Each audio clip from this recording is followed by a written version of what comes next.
Hello and welcome back to another episode of the On the Sideline podcast of Jackson and Kyle. And I am joined here, as always, by the man who I haven't seen all year. Gotta love those jokes. Kyle, Happy New Year. How are you doing? I'm good. Happy New Year. I'm about to log out after that joke. So everybody, that's the end of the show. Have a good night. I think one of my favorite ongoing bits we have is me telling terrible jokes and just your absolute hatred for them. Yeah. I'm not even going to show up until 5 minutes into the show from now on.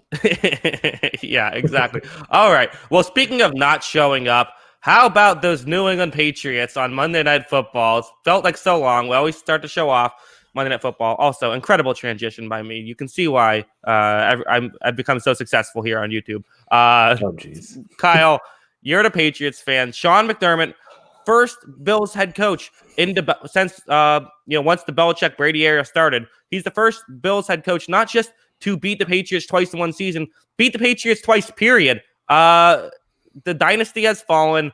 What are your thoughts? Oh, geez. For this year, at least. Yeah, I mean, once again, this defense showed that,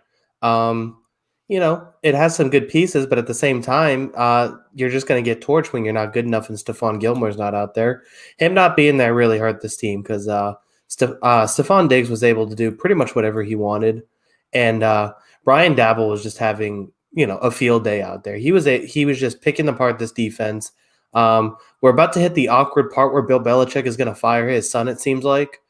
I don't know if that's actually going to happen, but this defense, their coverage was just not up to scratch right now. That was bad defensively. The offense couldn't move the ball once again. Cam got benched. Stidham couldn't move the ball, so everyone talking about Stidham once again, proving that Stidham's not an NFL-level quarterback because he doesn't read. It's a one-read guy. He looks at one guy, he throws it to that one guy, and it's not necessarily a good pass every time.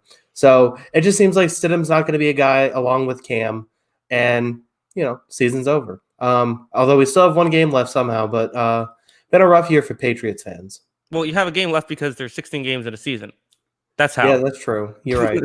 Yeah, the thing. No, I mean, yeah, the Bills are. The thing about Buffalo is they're getting hot at the right time. They're this interesting team where I feel like they were really inconsistent towards the beginning of the year. I know people want to put Josh Allen in the MVP consideration, but I just feel like he had too many duds early on in the year, or he was inconsistent. The team was inconsistent. They're getting hot at the right time, and if the MVP was the past 4 weeks or so, it might be Josh Allen. He's doing incredible. Also, thank you in the chat, Victor. We appreciate that. But he's playing incredible football right now. This offense is playing incredible football. Their defense is coming back. And this is a legit threat to the Chiefs, which even though they lost earlier, they're a different team now. Yeah. No, I agree. This offense has played at just such a high level lately that it doesn't seem like anybody can stop them. So it's just, are you going to be able to outscore them? Now, the question is this offense good enough to keep up with Kansas City? That'll be the question. So he's playing really well at the right time. You hope it translates into January where it hasn't the last couple of seasons for him. But at the same time, he's, I do think the one thing that we do need to talk about when Bills fans are on this huge, I told you so thing about Josh Allen, they had it all figured out with this guy. Listen, a quarterback improving their completion percentage by 11% over one season is not normal. Okay. Right. Nobody saw this coming from Josh Allen. He worked really hard in his mechanics. He got a lot better. And also having a true number one receiver has helped that as well. So now he's playing at an unreal level that's putting him at an MVP conversation. No, yeah. I mean, I feel like 9 out of 10 times the Josh Allen prototype after 2 years ends up just being a bust. This is that 10th time. But, I mean, there's something to be said. I think that some people said, he's not the best quarterback, but his intangibles are great. And that is true, I think. He is one of those guys who, even when he was bad, he would play well in the fourth quarter. So I like what Buffalo is doing. And for the Patriots, honestly, Kyle, I have to say, they're even worse than bad at this point. They're boring. I don't care about watching them. Yeah, I mean, look, they can't move the football. This team cannot move the football. There's nobody getting open in the wide receiving group. We have two quarterbacks who can't throw the ball 10 yards. And, we have a decent running game, but at the same time, there's a reason that more teams are passing more than ever nowadays. It's because running the football 10 times in a row to get a great drive is just really hard.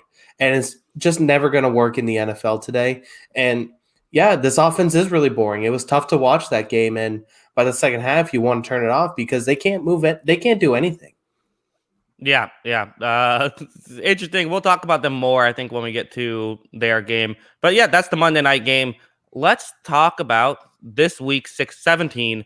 Fun week, I think. This should be an interesting week. I currently have the lead. It's like golf. Lowest score wins. I have a 3-point lead right here. We had not our best week 16. Hopefully we can finish the regular season strong here, Kyle. Listen, I'm coming back with a vengeance here. This is my week. I think I've said that just about every week, but this is actually my week. Okay. I saved the best for the last in regular season. The comeback is on, although we still count playoffs, so yeah, not over yet, but I'm still in it. I'm feeling good about this week. Right, and playoffs will be weighted, so those games will be worth more. But we'll get into that once playoffs start. Let's just get into it. So I am in the lead. That means that you get to give me a game first. Also, we should say at the top of the show, one thing we're going to do is there's 4 games that aren't really meaningful in week 17. It's the Vikings, Lions, Chargers, Chiefs, Jets, Patriots, and Raiders, Broncos. Those 4 we're still going to talk about, but when they come up in the draft, we're going to just say it and then move on, and then we'll talk about it more in depth at the end of the show. So that way we're not, starting the show, off with a dud or anything like that. So yeah, with that being said, Kyle, go ahead and give me your first game. All right, I'll give you the first game on my list is, once again, I'm going to the NFC East. Well, it got you, I think, last week, if I remember. And so here we have a team who we're not sure who's going to play quarterback, but still is in pole position to win the division. That's the Balls against the Eagles, week 17 for the division title. Who do you got? Okay, this is it. So this is back-to-back weeks. You're giving me the Balls first overall. It worked out for you last week. I doubled up and picked Washington. They lost. That was not great. I'm not going to double this one up. I am going to stick with Washington. Washington has too much to play for. And quite frankly, I think they win that game if Heineke starts instead of Dwayne Haskins, as crazy as that sounds. I just think that this is a team that I think that Washington's going to end up winning it. And I think that this is going to be a team that makes the playoffs. They almost honestly kind of feel like a playoff team, despite the fact that things are going wrong. The only issue I have is that nothing in the NFC East has been predictable all season. And I felt confident that I felt confident that 3 of these teams were going to win the division. The only team I didn't think was Dallas. So knowing my luck, they'll probably end up winning it. But I just feel like this is a team where Philadelphia doesn't have a ton to play for other than pride. But then again, there is a lot of talent on this Eagles roster, and I like Hurts. So it could go either way. This is a good first overall pick. Yeah, exactly. I think whether it's Smith or Heineke, I think it could be an interesting game. They still have Washington as the favorite, even with that quarterback question, because this defense can win this game. They can dominate this one. But the way the Eagles have run the football, I wouldn't be surprised if they're able to get ahead in this one and hold the lead. So these all 4 of these NFC East teams, I don't really see that much between them, other than Daniel Jones turns the ball over more than any other one. Now that Haskins isn't in the NFC East, he, turns the ball over the most. So I don't see a whole lot between these 4 teams. So I just feel like these should be the top teams every week. And if I'm going to pick first, I'm giving you the toss-up game to me. Yeah. What were your thoughts on Dwayne Haskins? We haven't talked since the release of Haskins. What were your thoughts on that? The thing is that it's not like we don't want these people to succeed. We want to see more good quarterbacks in the NFL, because guess what? When there's a lot of good quarterbacks in the NFL, the game is really fun to watch. And we want to see good quarterbacks in the league. It didn't really seem like Haskins' first priority was being a good quarterback in the NFL. I don't know the guy, so I'm not going to assume that. It just kind of came off that way to me. And at the same time, it's just like, I don't know, if you're gonna be controversial, you have to be talented, and he didn't even seem talented enough to be on a football field. Like, I think this made their decision easier, but I think he was getting cut in the offseason anyway. Yeah, I mean, and I love how you said that too, of like we don't know the guy, because it does kind of frustrate me when people just state things as though they're facts. Like we know certain things about him that have been bad reports. We also know there's been reports that he's a hard worker. He did lose weight in the offseason. We don't know exactly, but at the end of the day, whatever happened, the coaching staff clearly wasn't a fan of him, and he didn't even, he got cut, and he wasn't producing on the football field. So yeah, kind of weird that it happens right here, but I think it makes sense. Yeah, I mean, this is crazy. It's the Sunday night game. Doesn't feel like it should be the Sunday night game, to be honest. I feel like Cardinals Rams should be, but it's interesting. It could be a good game, and yeah, I'm pretty much done on it. Any final thoughts on it? I think we just about covered it. I think it's going to be interesting. I think Jalen has pretty much one more audition to show that he's the starter next season. I think that's going to be an interesting conversation for the Eagles, even though they don't have much to play for. I think Jalen's going to come and ball out in this one, so we'll see what happens in there. Yeah, and it kind of reminds me of a couple years back when Baker Mayfield was in his rookie season and the Ravens were in a win. You have to win to get into the playoffs. And because Baker was just, on this rookie season, he was going all out every game and they nearly won. I could see that sort of similar thing with Hurts, and Peterson wants to win. But yeah, the Eagles are disappointing. We'll move on. I'm going to give you a game, and this is going to be a game that we're going to skip and talk about at the end. I'm going to give you Chiefs Chargers.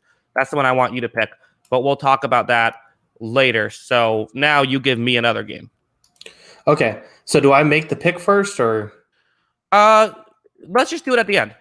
Okay. Sounds good. All right. So we'll move on to our next one here. I guess I like how that falls out because I'm going to give you the other meaningful game in the NFC East. I'm giving you Cowboys at Giants. Okay. So I'm giving you back-to-back NFC East. I'll go ahead and double up there. Who do you got?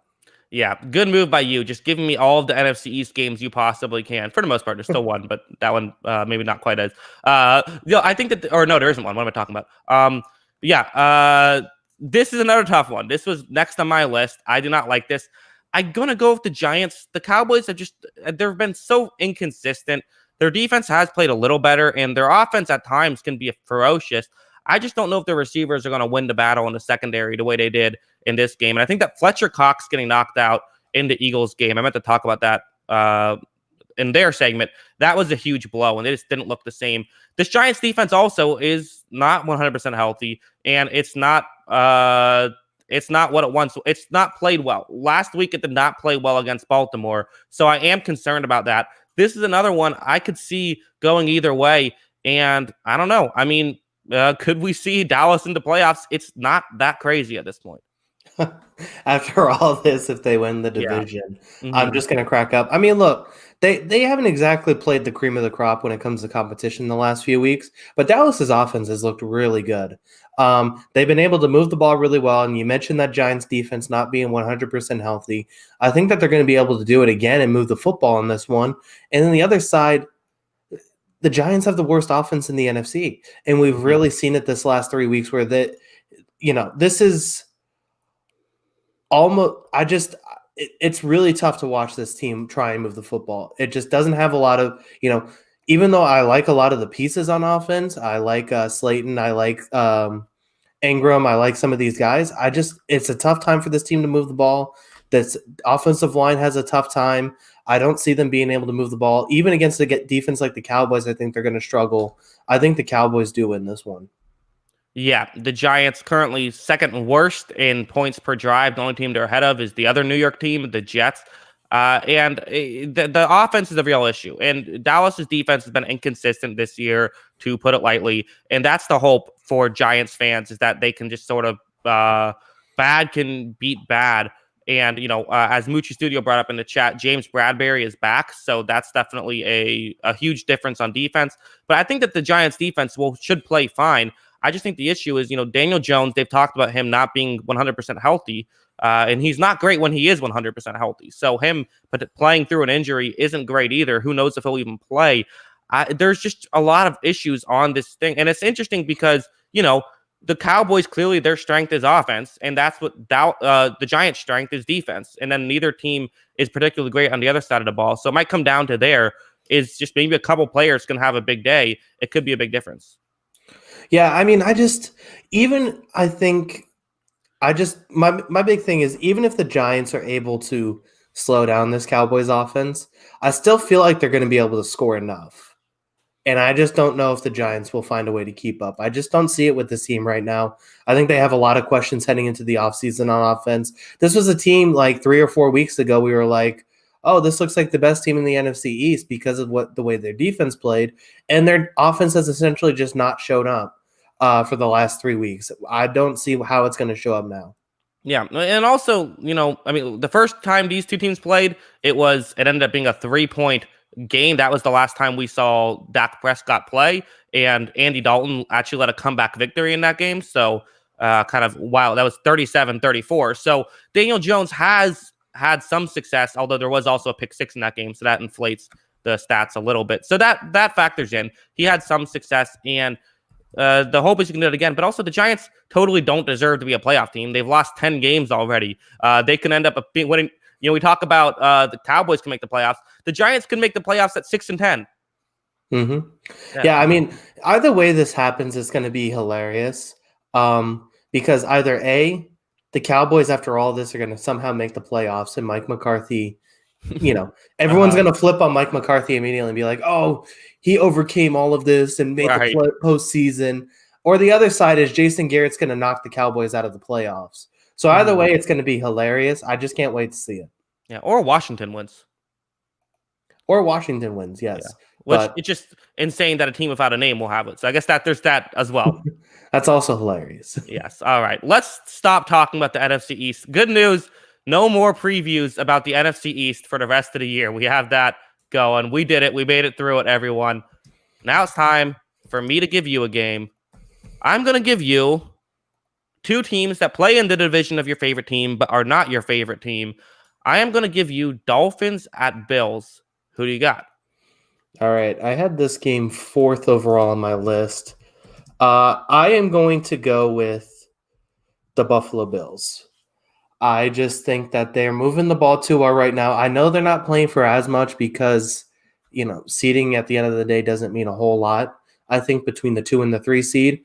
But at the same time, I just think with the way this team's moving the ball, I think that they're going to be able to do it again against Miami. And, I hate to say it, but right now in week 17 of 2020, I can't trust Tua Tagovailoa. I can't trust him. And he doesn't have Ryan Fitzpatrick to fall back on. This is all on him at this point, and I don't know if I can trust him to win this game in week 17. I still like him down the road, but I don't know if I trust him right here in this game to get the win. Yeah, Ryan Fitzpatrick, of course, as you alluded to, he tested positive for COVID, so he won't be playing this week or next week if they play a game there. And it's tough because one of the reasons I'm giving you this game, similar reason to why I gave you Chargers Chiefs, is we know Chiefs aren't playing their starters. We're not sure if the Bills are going to play their starters. They've been kind of cagey about it. We don't know exactly if they'll be playing, and if they do, maybe they'll play for a half and get taken out. There's a lot on the line there, and we just don't know. I do think that it's fair to criticize Tua, although I also think it's fair to say Tua hasn't been a mess either. Like, he hasn't been great. His passer rating is 2 points lower than Ryan Fitzpatrick's passer rating this season. So I do think Fitzpatrick's the better quarterback. I don't think it's as crazy as some people make it out to be. I had Miami winning this game, which is part of why I gave it to you. Because, I like it when I can give you a game that I think is going to go the other way. And that's what I'm doing here. I think Miami has a lot to play for. I like their defense. They have a defense that, we saw Kansas City. Their defense was able to shut down this Bills receiving core. I think that this defense could also be well suited to do so. And if they are, we could see maybe a Josh Allen not great game, even though I just talked so much about how I think he's getting hot right now. And I could see Miami winning this. I do think it'll be close. Yeah, I do think it will be close. Of course, this, like you said, this could come back to bite me if Buffalo essentially, plays for a half and then decides to take it easy. But at the same time, I think the problem with Tua hasn't been that he's been bad all season. I just think that when it's been bad, it's looked really bad and the offense has completely stagnated.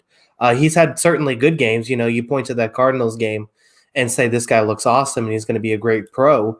But at the same time, he's had games where it just looks like the ball is not going to move at all.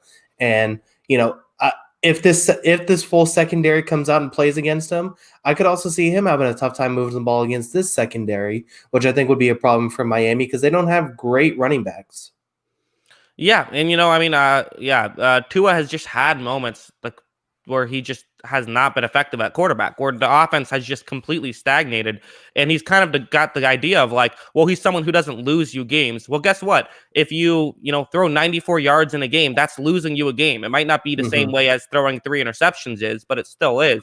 And he's had, against the Rams, he basically barely moved the ball that whole game. It didn't matter. They won because of all the extra touchdowns they were able to get on defense and special teams, but that wasn't a great game. Denver wasn't a great game.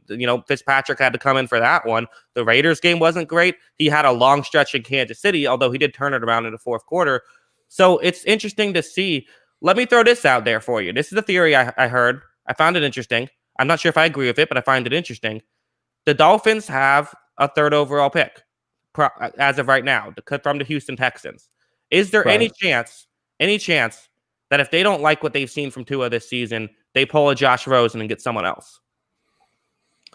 I mean, I'm not going to say there's a 0% chance, but I don't hate everything that I've seen from Tua. I know we're criticizing him now, but I don't hate exactly what I've seen from him. I've seen exactly what I wanted to. He's a really smart football player. He's a really capable quarterback. And when it's working, it's really working really well. I would just continue to build the team around him, maybe add a guy. You could even trade back from 3 and get a guy like Devontae Smith, who he knows really well too from Alabama, and get a guy like that to play alongside him as a true number 1 receiver with already the talent that they have around him with Gesicki, and really start to build that team around him and give him a full opportunity. I would rather do that than draft another quarterback right now. Yeah, I see. Luke Brown also says no, build around Tua. I agree with you, and also Luke Brown, that I think that's the correct decision. I think I just thought it was interesting. I thought I'd bring it up, but yeah, I'm with you. I think that the real issue is they just have issues on that offense, not so much just Tua, and Fitzpatrick can kind of, make an offense go.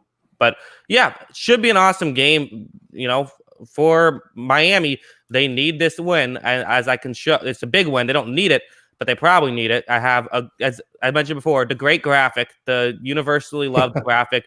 This is where they're at. So if this means that the teams above them lose and they also lose, they're still in. So if any other team loses, they're in. Baltimore, Cleveland, Indianapolis, they're in. The exception being Tennessee, then that doesn't change anything. So a win or any of those teams lose, and they're good. So good situation for Miami, but yeah, they need that win. Any final thoughts on this one? No, I think we just about covered it. It's gonna shout out to the graphic once again. Yes. So yeah, I think we just about covered it. It's gonna be an interesting game. Dolphins obviously have much more to play for, but I could see the Bills just coming out and doing their thing once again. McDermott doesn't seem like a guy who's really concerned with rest sometimes. Yeah, we'll see. So now it's time for you to give me a game. What do you got? All right. This is actually my headline game of the week. I'm really looking forward to watching this game because it has major implications. I'm going Cardinals at Rams here for you. Yes, it's always nice when I can put up the banner before you finish telling me what the game is. This is an awesome one. This is also the one I had next. I think this could go either way. And I would easily be saying Rams, I think, because of how the first game went. But there's no Jared Goff in this one, which, listen, people have been critical of Jared Goff every year. I think there's no doubt that I'd rather have Jared Goff than John Wolford. I made a video talking about what he does well. I think that he could do okay in this offense. I'm a bit worried. One thing I didn't mention in that video is he's listed at 6'1", but he was previously listed at 5'9", 5'11", which wouldn't be that big of a deal. But there was a ton of tip passes in the AAF. It's not going to get better in the NFL. That is an issue. He also I don't think has the arm strength that Jared Goff does, but he can be accurate over the middle, which is a big thing. He's very athletic. He's more athletic than Jared Goff. Most quarterbacks are, but he's more athletic than most quarterbacks. I think the Rams win this game. I think the Rams are the better team, and while I do have some issues about how this Rams offense is going to operate, I have way more issues on how the Cardinals offense is going to operate. Yeah, I liked everything you said, but at the same time, I just keep thinking, like, if the Cardinals lose to a quarterback with a LinkedIn account, the Bears better win by default and make the playoffs, because that's disgusting. But yeah. I mean, this Rams defense is perfectly capable of just swallowing this team whole and dominating this game. So that's very good and possible. I just can't see it with the guy, this quarterback coming in and being able to do this. I know we criticize Goff week in and week out, You But this is criticize the Goff week in and week out. I do criticize Goff week in and week out. Don't throw But me in on that. uh, I think you're just as fair in like I think it's fair criticism though, Jared Goff. Mm-hmm. But at the same time, like so, for example, we keep talking about the importance of a backup quarterback. I would feel a lot better about this Rams game. I would feel a lot better about this Rams game if Blake Bortles was starting today, Sunday. Why do you feel that way? I at least I know what I'm getting out of Blake Bortles. I have nothing. I have no, nothing to add about this guy except for a few preseason highlights, and I just don't feel like that's enough to feel confident about a Week 17 potentially lose or go home game. Yeah, I mean, well, it's a good point that at least Bortles, he knows how to play in the big games. He's done it before, so there is that. But I just think that they just brought him in this week. He probably doesn't know the playbook well enough. I think that the Rams. I just said that because he was on the team last year, I believe. Okay, well, Yeah. but anyway, but I think the flip side is every criticism we can have of the Rams offense. This Cardinals offense has completely gone away at times, and the one way they can kind of attack teams is over the top. The Rams like to play cover 4 a lot. I mean, how are you going to beat this team over the top? Especially with Aaron Donald, who can generate pressure quickly. They can't get those long developing plays that they're so good at, and they don't run them enough to begin with. And we've seen that if they can't get those big plays, they really struggle. And I could easily see this team struggling on offense. And as long as Wolford doesn't throw 3 interceptions, which is in a possibility, then I think that Arizona they might just lose this game because they can't score. Yeah, no, I can agree with that. I could see it going either way. I could also see DeAndre Hopkins just running those short little hitch routes, having like 13 catches in this game and completely dominating that way. But I think it's going to go either way. I just have a tough time believing the backup quarterback with 0 experience in major games is going to be able to win this one. Yeah, I mean it's not unfair. It'll be interesting to see what happens, and both teams could miss the playoffs. If the Rams lose, they need the Bears to lose also. So interesting stuff there. And yeah, I mean, any final thoughts on this one? No, I think we just about covered it. Let's go ahead and give me a game. Okay, I'm going to give you another game that we won't talk about right now. I'm going to give you Jets Patriots. So we'll wait on that one. So now you can give me a game. All right, I'll go Raiders Broncos. I believe that was on our list as well of games we're not going to talk about right away, right? Yeah. So now I'll go right back. I'm going to give you Saints Panthers. Saints have a shot at the 1 seed. It's a long shot, but it's a shot. They need a win. They need a Packers loss, and they need a Seattle win to make the 1 seed. So 3 things need to go well, although 2 of those seem pretty likely. The third being the Packers Bears, which one seems less likely. Who do you have winning this one? Yeah, this one I do have the Saints winning. I think that they're going to win pretty handily. I just feel like they're the better team right now. They have more to play for, and that's all that matters. So I'm going to take the Saints in this one. I feel like that's pretty straightforward.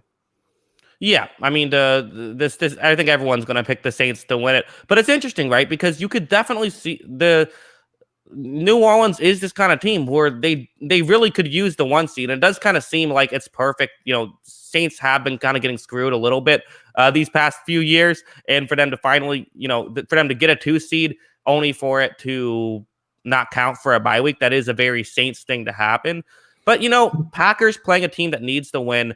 It's far from over, and I also just think that divisional matchups, anything can happen. So maybe they lose this one, but if they lose it, it's pretty much the same thing as a win and the Packers win for the most part. So not a big deal, I think. But yeah, I mean, we'll see what happens. The Panthers did only lose to the Saints by 3 the first time they played. Yeah, no, it's a close game, and we've talked about it before. These NFC South games can get weird sometimes. I'm definitely not counting out the Panthers in the way they've played this season. I think exceeded expectations.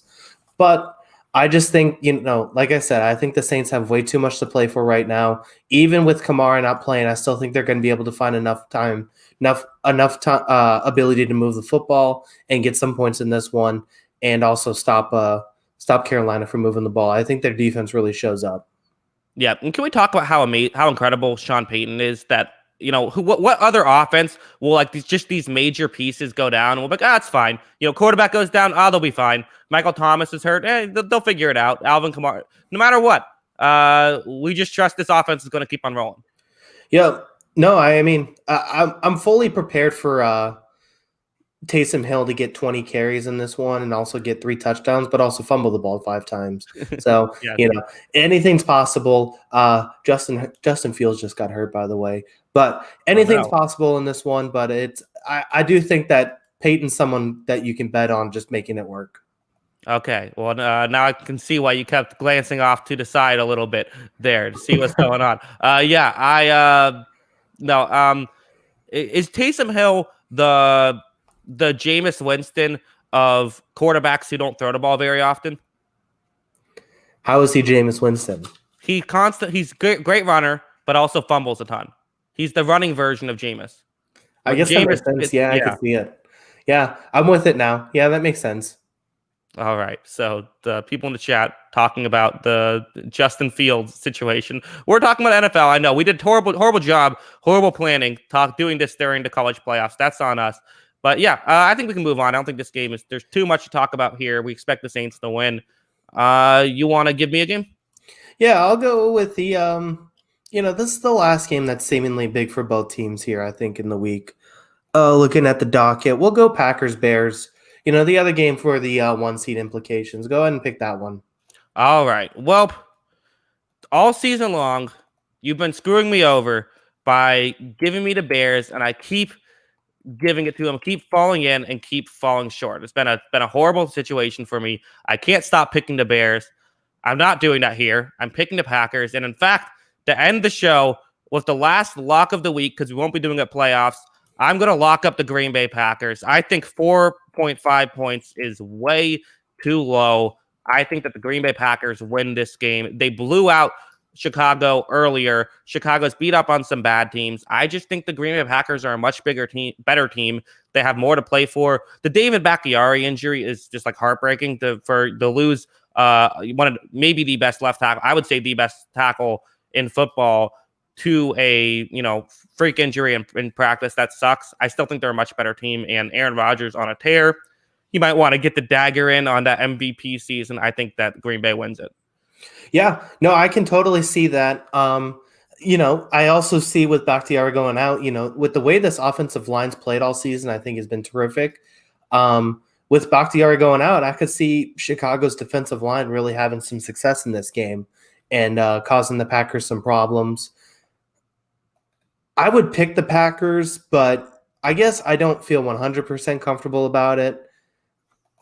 I mean, I just don't know. I feel like the Bears are going to go balls to the wall to this one. I know the Packers are trying really hard to lock up that 1 seed, but there's just something different about it when it's 1 seed versus the playoffs, just in general. I know this is, fading against your team here, your Chicago Bears. This is a big step up for you, but, this would be the next hilarious thing. It would be hilarious if once again you finally fade the Bears and they come back to beat you.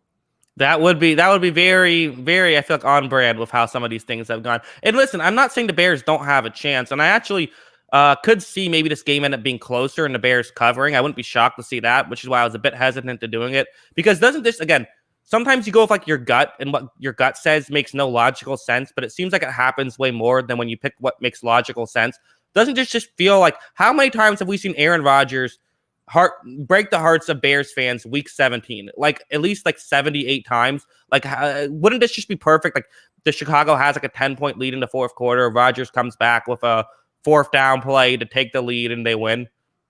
Yeah. Yeah, I could see this game ending like 30-27 Packers. You lose your cover and your lock, but the Packers lock up the 1 seed. Yeah, I could. That seems very, very, very possible. It really does. And yeah, I mean, Luke Brown says it's true. Packers play good defense against Trubisky, and that's Trubisky's struggled against plenty of teams, especially struggled against Green Bay. And if for Mitchell Trubisky, this should be a challenge you should welcome. I mean, everyone says that you don't have it. Everyone says that you're a scrub going up against what should be the biggest rivalry in sports, except Chicago it's been a one-sided rivalry as of late. Go in there, deny Green Bay the 1 seed, and get yourself into the playoffs. Yeah. No, I think Trubisky is essentially playing for his contract right here. So this is a big game. It's going to be an exciting one to watch. But yeah, I do got the Packers winning this one. I think they lock up the 1 seed. I think they're motivated by that. and Rodgers is just motivating, coming out slinging this one. Yeah. All right. Let's move on. I'm going to give you a game. I'm going to give you. I keep wanting to say another divisional matchup, and then I remember that they're all divisional matchups. It's usually a good transition, not working in this one. I'll give you Seattle, San Francisco. This was the Sunday night game last year, not so much this year of San Francisco. Seattle, again, they have a shot at the 1 seed as well in the NFC. They need a win, a Saints loss, and a Packers loss. So need some help, but they could potentially get it. Who do you have in this one? Just when it seemed like San Francisco was dead, they came out and beat up Arizona. I know Robert Saleh was really impressive coaching that team in that one. I just don't think they're able to do it in Seattle in this one. I think Seattle's might be the best team in the NFC the last couple of weeks. Just the way they play football the last few weeks. I think I got the Seahawks winning this one handily. I'm not going to lock it, but I think they are going to win it handily. Yeah, I mean, this one, it wouldn't be a horrible lock, to be honest, because this one, I do feel like Seattle, the 6.5, I think might be a little bit low. I do feel like when I'm talking about the three teams that have a chance in the NFC, the Saints, the Packers, and the Seahawks, whoever gets the 1 seed, that's going to be my pick to go to the Super Bowl. I think that they're all close enough that I think that they're all three really good teams, and I could see either one of them making it. And I think it's going to come down. The 1 seed could be huge. So for Seattle, they lost out on didn't lose out on a bye week, but they could have, I guess they came close to getting a bye week. It wasn't on the last game, but they know how difficult it is to win when you don't have the bye week. They know how it's very possible if you get the bye week. Bye week is important. They're going to go all out here to win this, and I think that they probably do. I mean, this seems like it's, again, one of those who wants it more. The 49ers aren't going to want it as much as Seattle.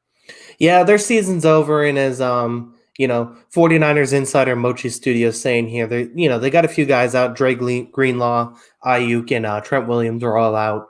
So I think that's going to be, if all those guys are missing as well, I just feel more and more comfortable with the Seattle victory in this one. I think they're the better team right now. They're more healthy right now. And like I said, they've probably played the best football the last few weeks of any of the NFC teams from offense and defense. This defense has been so awesome the last few weeks. Yeah, and they're apparently the only playoff team that can beat the Jets too. So they got that going for them as well. Let's move on because not too much to talk about there. I don't think. Now it's time because again, a lot of these games. I know we might be moving a little bit quickly. A lot of these games are nothing crazy. So now it's time for you to give me a game. Yeah, I'm gonna give you your team here.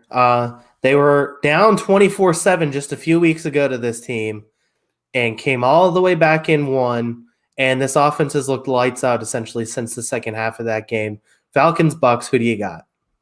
Yeah, I have the Bucks. I think that the Bucks win it, but I don't hate this move, especially with the news that came out today that Devin White and Shaquille Barrett will not be playing. That's, one of their starting linebackers and one of their starting edge rushers, both because of COVID. I believe it has not yet been declared if one of them has it. We know Shaquille Barrett seems like he was just a close contact, but Bucks fans crossing their fingers that at least they'll be back for the playoffs.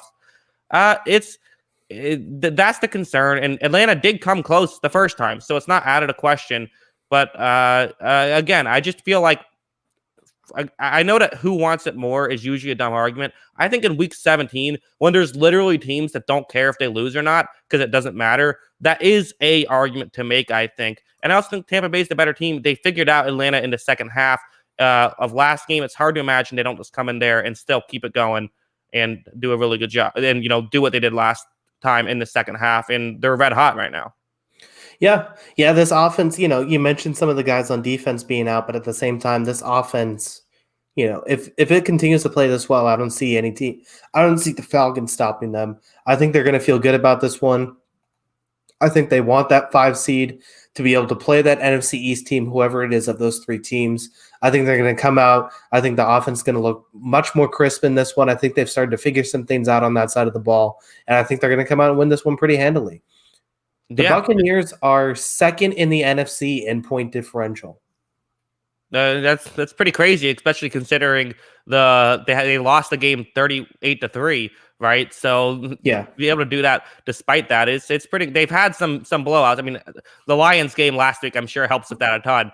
But But yeah, I mean, there's when they look great, they look great. They really do. And this is the team that is definitely capable. I'll definitely be very much hoping that we'll win. And it feels weird. Usually, week 17, my team, I'm not really that into it because it's over. Now it's because I'm looking forward to the week after. This is a fun time being a Bucs fan. Yeah. No, I mean this is a really good team, and for all the talk about how bad Brady has looked at times, this passing game I think is one of the best in the NFC still. I think that they move the ball really well, and I think they're going to be just fine in the postseason. I'm looking forward to seeing this team the next few weeks and seeing what they can do. I think it starts with a win here against Atlanta. Yeah, if you can't pressure Brady, you're going to have trouble. Atlanta, once Tampa Bay started picking up blitzes, they really struggled. So yeah, I mean, again, this is another one where it's like, don't need to spend too long on it because we expect a certain team to win, and we kind of know these teams now. So we'll move on, kind of a faster paced show.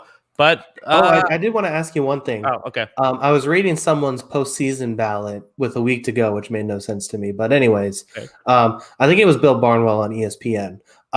He listed Tristan Wirfs as an All-Pro tackle. How do you feel about that? How do you feel about your guy this season? I think that's ridiculous, quite frankly. With the tackle play that's been in he's been good. Don't get me wrong. I think he's clearly like an all rookie, but they put him in an all pro with some of the guys that are out there. I just don't see. I didn't even have him as a Pro Bowler. I mean, he's not even the best right tackle in his division with Ryan Ramczyk. He's incredible. He's going to be a franchise right tackle. I'm super happy about him, but that just feels to me a bit like it's the new guy vote as someone that doesn't quite get as much faith. I think there's too many good tackle play, but I think he's really good. Yeah, I mean he has been really good. It's been it's been fun watching him. I think he's been the best tackle of the bunch. We talked about those 4 offensive tackles going into the draft. I think he's looked really good. The athleticism is there, and he's been huge for Brady because we've talked about pressure on Brady. If you have an offensive tackle that's that good, it helps. Yeah, he's been absolutely a blessing, and that's why you draft offensive linemen in the draft sometimes, because the tackles, it's hard to get them. If you can get them, hold on to them tight. Okay, now we can move on unless you have any more final thoughts, and we'll talk about. I'm going to give you a game. I'm going to give you another divisional game. I'll give you Titans Texans. All right. I am going to go with, I'm going to pick the Titans. I feel good about them winning this one. Once again, this is a team that has more to play for. They have to clinch their playoff spot. The Texans, as I have said all season, their secondary is dog shit, and the Titans passing game is not. So I'm going to go with the Titans winning this one, being able to move the football. This could be a game where they don't punt, honestly. They're going to move the ball at will, I think, in this one. I got the Titans. Here's, I guess, the upset factor. This is why I'm giving it to you. The last time these two teams played, it was close. I remember I lost a lot of money because the line was 3.5, and I said, "Oh, Titans only minus 3.5. This is easy money." And then it was like a 1-point victory by the Titans, or 2 points or something like that. So the blueprint is just a couple of mistakes. Which Tannehill, that's the one thing he has been prone to do at times, is he doesn't make mistakes often, but when he does, they're like bad mistakes. It'll be like 100-yard pick sixes or something. It's usually not just like a inconsequential play. And so I think that's maybe the one thing, is if you can get a couple of splash plays for Houston. The flip side is that Tennessee's defense is really bad too, and Houston has Deshaun Watson. So there might be 1,000,000 points in this game. Yeah. I mean, I think that's the one thing about the Texans, we've felt like this team's been bad all year. I certainly have. I feel like I can safely lump you into that one too. This team's bad, but you hate to bet against this team because they have probably a top 4 quarterback in the NFL right now. And it's not easy to bet against a guy who's a top 4 quarterback in the league, such an important position. So it's such a tough thing to guess, but I still feel confident that the Titans are just going to be able to dominate this game. Yeah, I mean, they should. And again, the Titans, they do not have the playoffs locked up. They're close. They probably get in even with a loss, but they want to win to just lock it up and be done with it. So this is the game that they should win. But it's interesting with all of these 5 teams that are trying to make the playoffs. it seems like all 5 of them are probably going to get in. But obviously, that's not how it works. And all that has to happen is for, one team isn't going to make it work, even though all 5 of them feel like they're in a good spot. Yeah, I mean, I wouldn't honestly be surprised if all 5 of them win after Mhm. all this. So, I mean, we'll see what happens. But yeah, I mean, I think they all have winnable games and winnable matchups, especially with how much are the Bills going to put into this game. But at the same time, like you said, not all of them can make it. I think somebody is going to slip up, but it could go either way. Yeah, should be interesting. And for the Texans, I mean, this is the kind of thing where the luxury for Houston is that despite the fact that they're currently aligned for number 3 overall pick, the downside is they're not going to get that pick. But at least the bright side is you don't have to be conflicted as a fan. You can just root for your team to win. So there's that silver lining. Obviously, you would rather have the draft pick, but so maybe they can play spoilers here. And this is kind of the idea of, like, I think, sure, Houston fans who have had a horrible season, the one bright spot might be win a game, keep your division rival from making the playoffs. Yeah. Yeah, I mean that's basically all they could play for is to play spoiler. And Romeo Crennel has one final game to prove he could be a head coach again at 71. Yes. We'll see if they retain him. Let's move on. Time for you to give me a game. All right, I'm going to give you Steelers Browns. Steelers are going to rest a lot of guys. Browns have a lot of guys out for COVID. Which way are you going in this one? Yeah, I mean, the Browns should win this one by a million, right? Because the Steelers are resting their guys, but it's not always that simple. I mean, the Pittsburgh Steelers won a game resting their starters a couple years back, and they also won one in 2016, was it? When the Cleveland Browns went 0-16. That was week 17, and that was the last time that the Steelers rested their starters against Cleveland. That didn't work out. I think Baltimore was the other team that they beat with their backups. So it's possible. Obviously, this Cleveland Browns team a little bit better than the one that didn't win a game. I think that Cleveland should win this by a lot, but again, it's Cleveland, and they, the Browns are going to Brown, and sometimes things don't work out for them, but they should get this win. And quite frankly, if they lose this game, they don't deserve a playoff spot. Yeah, no, I agree 100%. They have to win this. That much is obvious, and especially with how much the Steelers aren't playing their guys, there's just no reason that they shouldn't. I don't know. I don't really see a scenario where the Steelers do win this. We're just kind of down low on our list. They're rightfully resting all of their guys, though. I think there's some teams that should and shouldn't rest their guys. I do think this team with an aging quarterback and a defense that has been gutted at parts that during the season, I do think needs to rest their guys. So it makes sense in the Steelers' part to just try and get healthy for the playoffs. And yeah, I mean, I think the Browns are going to win. Yes. Bucci Studio with a great question in the chat. What's the over-under that someone gets hit with their own helmet in this game? Over-under at 0.5, Kyle. Do you have the over or under for people getting hit by their own helmet? By their own helmet? Or someone else's helmet, I guess. Well, if it's a helmet-to-helmet hit, then I feel really good about the over. Someone grabs a helmet and swings it at someone else's head. Oh, going definitely over. Mason Rudolph going to get a revenge on revenge hit in. Yes, probably. That'll probably happen. No. Yeah, well, I'll tell you the blueprint for how Cleveland loses is we've seen that Cleveland won, last game when Cleveland was not able to rush the ball, Baker got into trouble, especially with the constant pressure. Now, Pittsburgh isn't going to be, they're resting their starters, but you can't rest everybody. There's going to be players out there, and you have second string guys out there who are still good for Pittsburgh. They have a pretty deep team. That's the concern, I think, is that if their defense can sort of not miss a beat and have some success, because, last game they got outsmarted as well. Their Cleveland's offense got outsmarted, and that could happen again. Yeah, I mean, I think the Cleveland thing, they just have to kind of stick to their game plan. They kind of fell off the 8 ball last week with sticking to that game plan that was really working for them and just running their offense the way they should. They threw the ball way too many times because they fell down. They can't get put in that situation again in this one. Yeah, absolutely. And again, Cleveland, don't lose this. How bad would that be for Browns fans if they lose this game and miss the playoffs? It would be very Cleveland, but you know. Yeah. Well, let's hope not. Let's hope not. For Pittsburgh, Yeah. do you like this decision to rest the starters? So I made a video on when you should and when you shouldn't rest your starters, and there was two instances. So there's two real instances: when you have a bye week and when you don't have a bye week. When you don't have a bye week, the numbers are about the same. So I think I like this decision because they just need rest.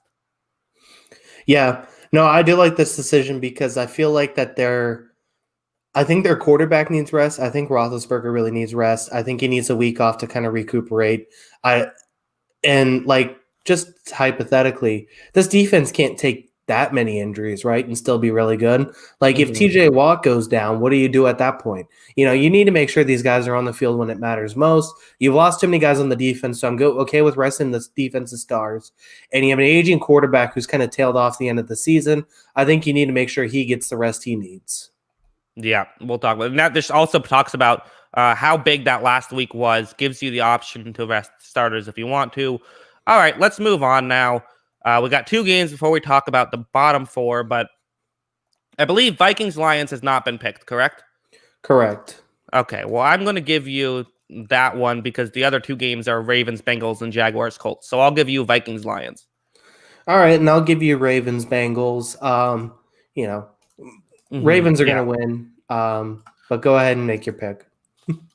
Yeah, the Ravens are going to win. I mean, well, again, the one flip is that the one spin zone, the Baltimore Ravens or the Bengals have played good football recently. It doesn't seem like it's going to be enough, but could Brandon Allen, maybe he's actually secretly Tom Brady in his prime this whole time?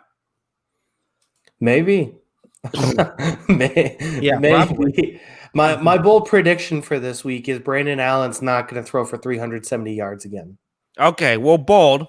I mean, we're getting a little cocky with your predictions here. Very hot take. Yeah, he is not going to go for that again. I think the Ravens are just going to take care of business in this one. I think they jump out to an early lead and coast.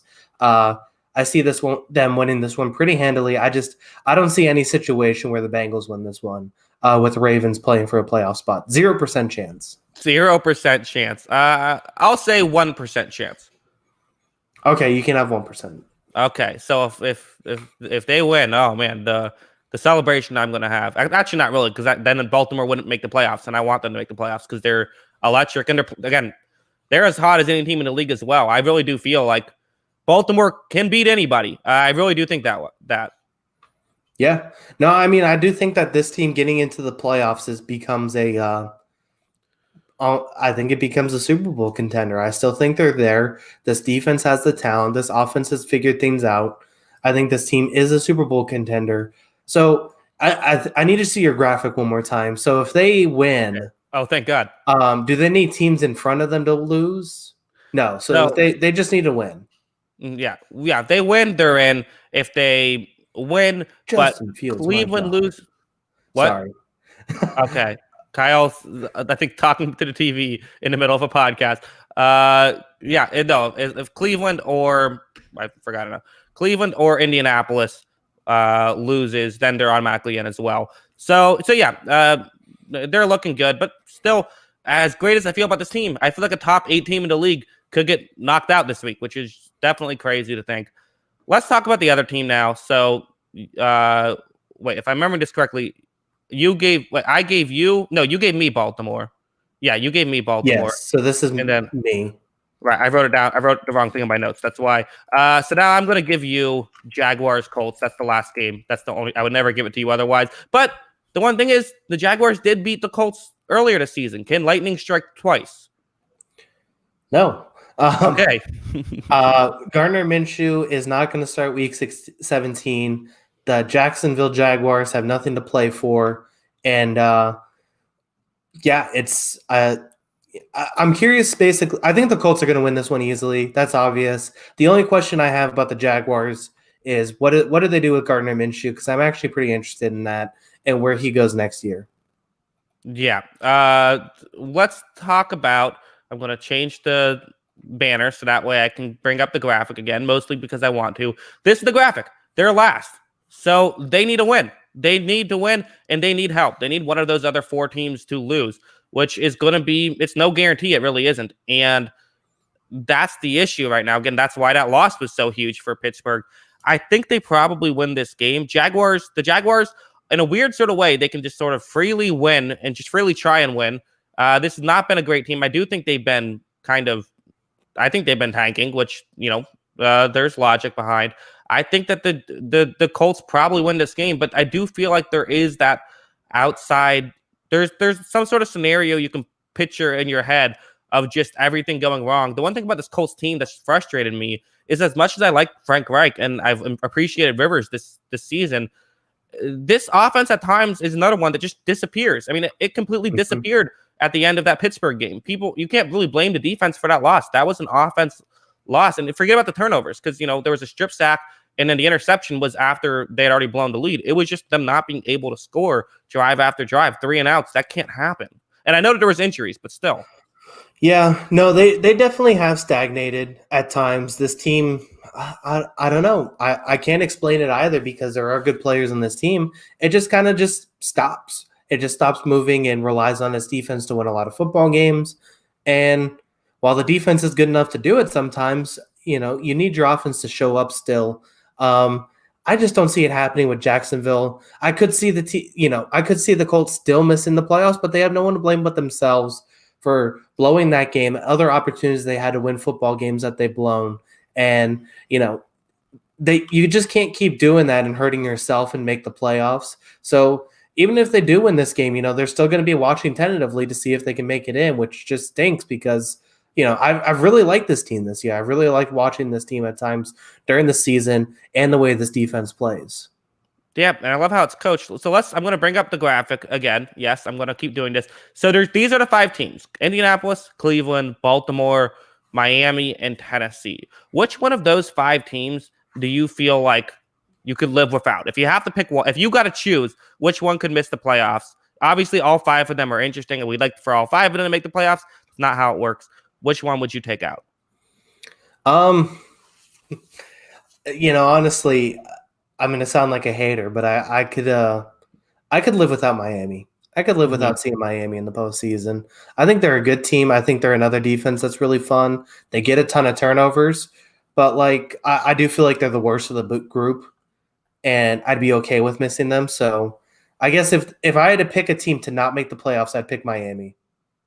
Yeah, it's tough. I mean, part of me almost even feels like a Cleveland or Tennessee could be in there just because their defenses are so bad. But then again, that makes for entertaining football. And I could also say Indianapolis. But yeah, I think Miami is probably the team that's most likely to just put up a boring game in the playoffs. But yeah, it sucks that all these teams can't make the playoffs, and we're going to have to deal with, whoever gets the 7 seed, either Arizona or Chicago, or maybe both, will make the playoffs, and then also Washington, and then one of these teams doesn't. That sucks. But yeah, okay, so that's it for all the games that have significance. We're now going to talk about just the last games, talk about them a little bit, sort of have some fun with, there's some storylines and things of that nature.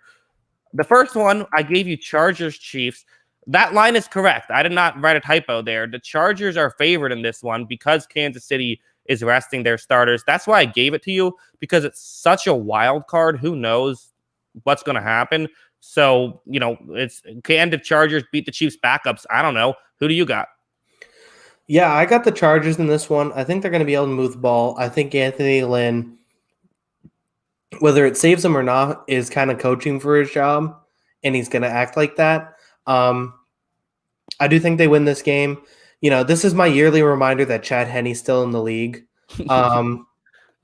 So I'm not expecting much out of the Chiefs, but at the same time, they don't care. So I'm going with the Chargers.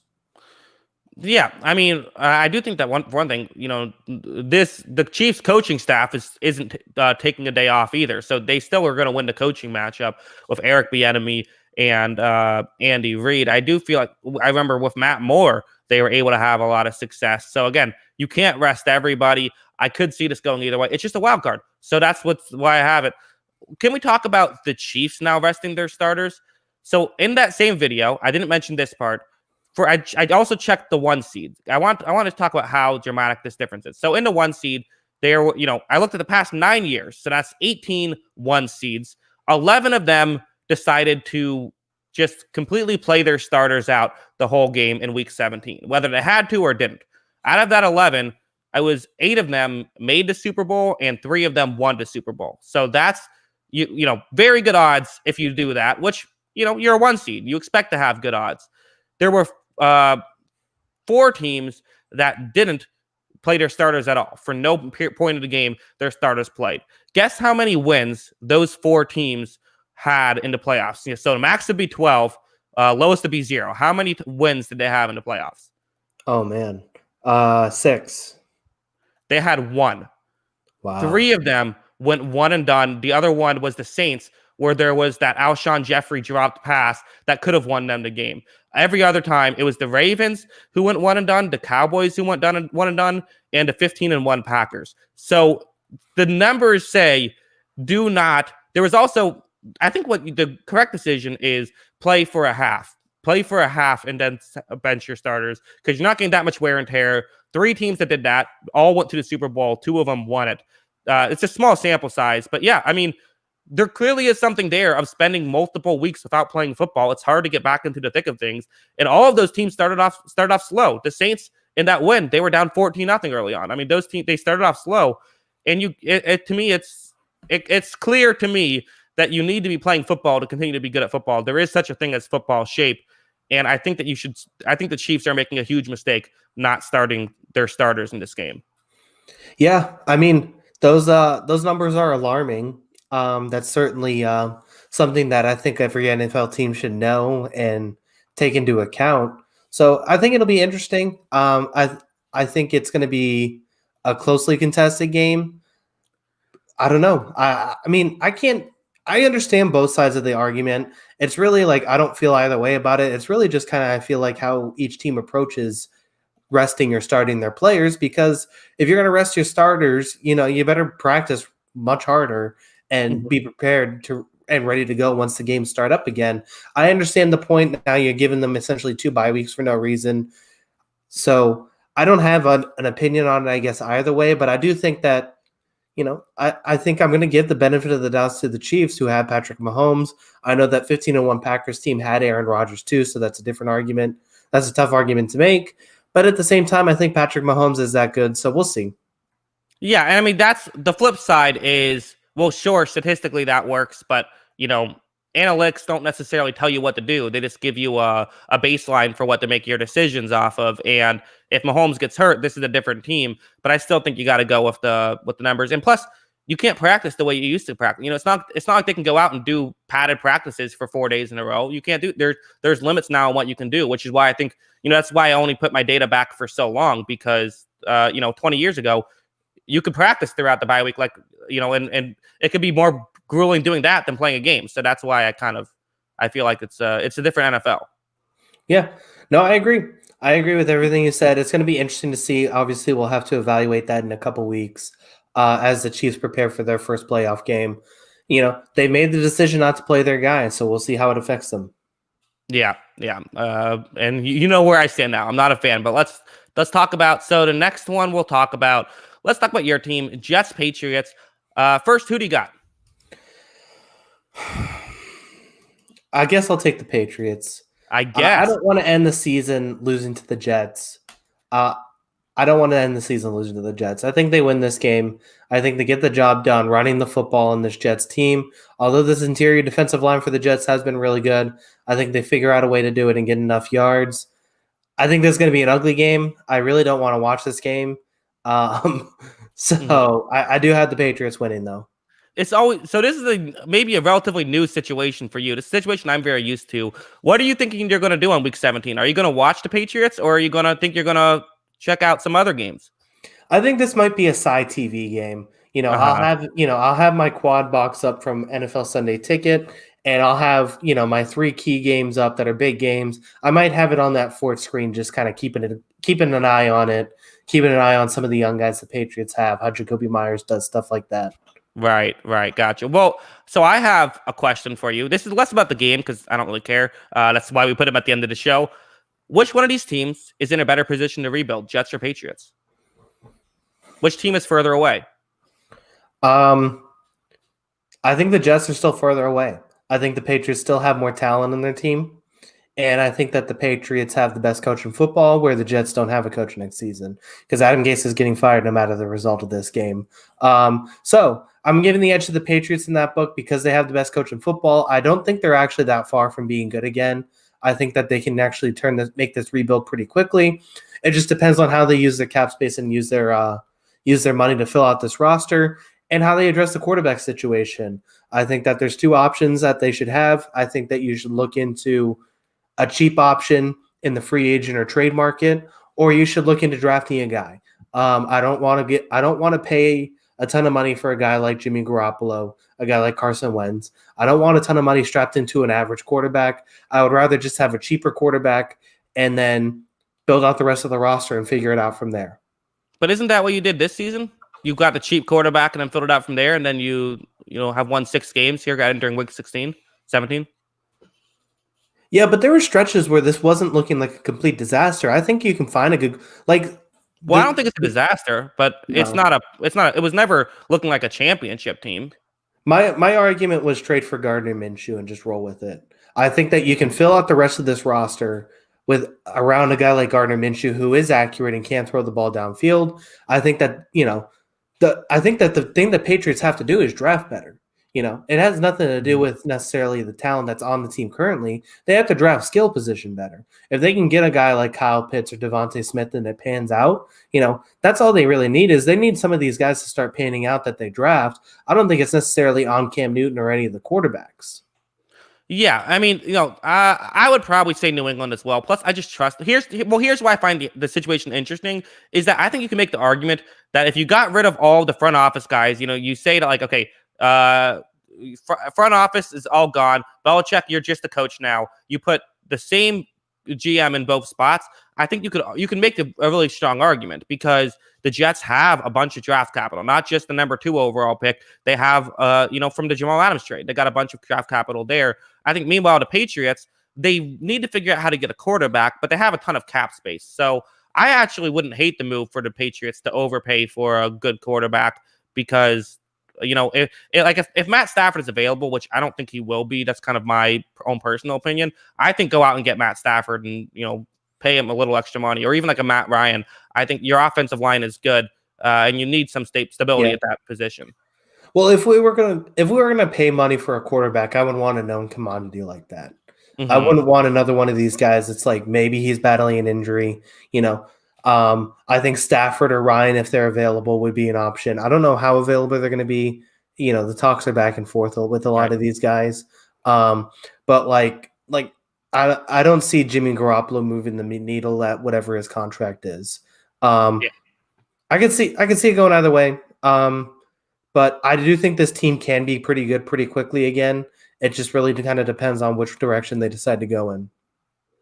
Yeah, and I think that, I think both of these teams, as long as they do it right, they could be in great shape, but it's tough. And listen, I know sometimes you can be a quarterback away for 2 decades sometimes. Yeah. Mm-hmm. Yeah, and we had a quarterback for 2 decades, so it's kind of hard to just say, all right, let's just find the next one of those guys, because it's not like that guy just sits around waiting for a job. Yeah, or sometimes it's a Green Bay and you just get the Hall of Fame quarterbacks back to back. The sports are unfair sometimes. All right, I'm going to just give you the third game now, and then I'll do the one that I have to pick. Vikings-Lions. All right, I was kind of saving this one. I am going to lock this one up. Okay. I've been kind of on a fade Lions stance the last few weeks. I faded the Lions against the Titans, and I even locked up the Titans saying that they were going to win by 1 million. They almost won by 1 million. I said that the Buccaneers were going to blow them out, but I think you picked the game. They did blow them out, and Matt Stafford got hurt. Matt Stafford might play. If he's not, if he does play, he's going to be not 100%. Kenny Golladay is not going to play, and I've been fading this Lions team against good passing games because this team can't stop any passing game. I faded them against the Titans and Bucs because they have good passing games. And I think we have to put this Vikings team in the conversation of pretty good passing games. Even with Dalvin Cook out, the 2 games that Dalvin Cook didn't play, Kirk Cousins threw for 343 yards and 249 yards in that weird Seattle game that they ran for it on fourth down. Mhm. So I think they're going to be able to throw the ball on this team again. I got the Vikings winning this one pretty handily. Yeah, the one flip side should bring up the Vikings gave up 6 touchdowns to one player last week. Yeah, but who's Is that going a to do that? concern? Who are you betting on the Lions to do that with Kenny Galladay out? No, I mean, well, if Stafford's there, I think there is a chance this is the highest scoring game. I could see this one being like a fun game that nobody watches. Yeah, no, I could definitely see it. I just feel like he's not going to be 100% healthy, and if it's Mhm. the $37 million man Chase Daniel or David Blau, I feel even more confident about this pick. No, this is a great lock. This is a good job by you. I'm just hoping that Stafford can get one more. I called him the king of the backdoor cover. He hasn't helped me out when you keep picking against, locking up against him. Hopefully, just one more before the season ends. Come on, Stafford. Yeah, we'll see. Mhm. Yeah, How far so away? Here's another question. How far away are these two teams? So I think the Lions are very far away. They need to tear it all down, and they might be the furthest away team, despite having a really good quarterback. Because of, I just feel like their players are all designed to fit a Matt Patricia system, which is definitely not what the next coach is going to want. Because why would anybody want that? I think Minnesota. I think once they get healthy, I think they're actually closer. I think this was kind of a season from hell for them. I'd say don't panic if you're Minnesota. No, I wouldn't. This team's still a year removed, really, from being a really good football team. I think I haven't looked at the free agency pool this season, but whoever the number one cornerback is, you might as well give him a call. Mhm. Just address the position by getting the guy at the top and seeing if that works out. Or, maybe a trade for a Stephon Gilmore is on the table for this team, because that's basically the position I think they really have to address. They have good safeties. They have pretty good linebackers. I think this team can rebound pretty quickly, but cornerback is just too important of a position right now to have really bad players. And the Vikings have really bad players at that spot. Yeah, and I kind of am with you about the known commodity thing. Although part of it is, Gilmore, $17 million cap hit next year. I mean, that's tough for a 30-year-old corner. I know he's Gilmore and he's great, but who knows what he can do. 30 as a corner, it's getting up there. So that would be a risk, but I think it'd be worth the risk, quite frankly, with Minnesota, because drafting corners is just tough. Yeah, and the problem with drafting corners is they take a couple of years to kind of figure it out. Mhm. So I think that they need to find a guy that's pretty much a vet and bring him into the system. I think, but like I said, I think if they have a guy that can make up for that team with the safeties they have, I think that they can be really good again really soon. So I think they're going to be fine. The Lions, I like some of the talent on this Lions team, but they just have so many like dumb contracts. And this is the Mhm. curse of Matt Patricia trying to be Bill Belichick. Yeah. They're paying way too many guys that are basically Jamie Collins types that they're paying top dollar for their position, and it's a tough situation. I'm with you. They need to kind of cut a lot of these guys and just restart. But at the same time, you say you don't think Stafford's going to be traded. If you need to cut all these guys and restart this roster, why would you not get value for him at this point? You could. I mean, he's 32, so he's not. He has time. Although some quarterbacks have fallen off in their mid 30s, so it's tough to say for sure. But I think he has years left, and I just think that I'd rather, again, my stance on I hate drafting quarterbacks. I want to just, if I get someone who's good, I'm keeping him forever and trying to build a team around him, and I think he's good. Yeah. No, I mean that's fair. He's definitely deserved better than Detroit. Hmm. So we'll see what happens with that one. But yeah, I think they're in a tough spot right now. It's going to be. I do think that this would be the prime candidate if for looking at future head coaching jobs in the offseason. I do think this team would be the prime candidate to kind of get a college coach, like a Matt Rule type, and say, let's make this like a 5-year plan. Yeah, I think that's a good one. I think that's do that. That would make sense. We'll see what they do. Should be interesting. We'll probably talk about that more in the off season, but that's it for that game. One game left. Raiders Broncos. The stupid Raiders. completely collapsed. And this is the team that could have made the playoffs, losing out on all the revenue I could have made from making Raiders playoff video. Kyle, I'm going to have the Raiders winning this game. But again, it's ridiculous that I even have to consider that the Broncos could win because the Raiders are a better team. But yeah, I could see Denver winning. And I believe the report from Schefter came in, or not Peter Schrager, I think was the one who made it, that Vic Fangio is going to be staying this season, which, interesting. I would like to see him with a different quarterback, or, figure out the offense, because we're talking about what they need to do. That's what they need to do. And I guess for the Raiders, it's the exact opposite. If these two teams combined and they merged into coaching staffs and all, they would be unstoppable. Yeah, I mean, they would be, because I think there's good pieces on both these teams. These are two teams I think could be really good next year too. Yeah, I'm with you with the whole Fangio thing. I think he does need a real quarterback, because it seems like Locke isn't going to figure out some of his stuff. He hasn't really toned down. You don't want him to tone down and be less than him, because I do think he's at his best when he's kind of that, I hate using the term gunslinger because I felt like it was overused with Brett Favre. And I feel like immediately when you say gunslinger, everyone thinks Brett Favre. But that's kind of his mentality out there. He doesn't give a crap about footwork. He doesn't care about fundamentals. He's just going to go out there and sling that thing around. For better or worse, though, it hasn't, always been perfect with Drew Lock. And I do think that they need a new guy. I mean, this is why I said that this NFL draft is going to tie the record for most quarterbacks taken in the first round, because there are so many teams with quarterback questions right now. Whether it's teams with aging vets, whether it's teams with young guys they're not confident in, there's going to be so many quarterbacks changing teams, I think, this offseason, because there's so many questions. Well, what's interesting is that, John Elway is the general manager of Denver. We don't know if he's going to stay, but if he does, what did he have success with? He had success with signing Peyton Manning, which I know everyone says, like, oh, what a bold decision, signing one of the best quarterbacks of all time. But at the time, it was a bit of a controversial decision. And my question is, does he just try to do something like that? Does he just go get Matt Ryan? Does he just go get Matthew Stafford? Does he try to get even a Jimmy Garoppolo, just a known commodity, as opposed to just the draft, which had just constantly been a failure? Even Joe Flacco, who was a known commodity in not a good way, was probably the best option that the Broncos have turned out on the football field these past few years. Yeah.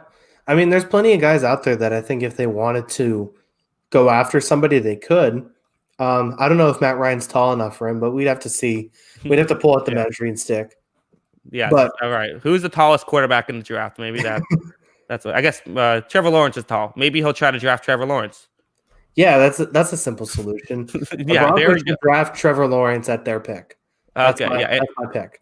Yes. All right. Well, that's going to be it for this show. Fun show.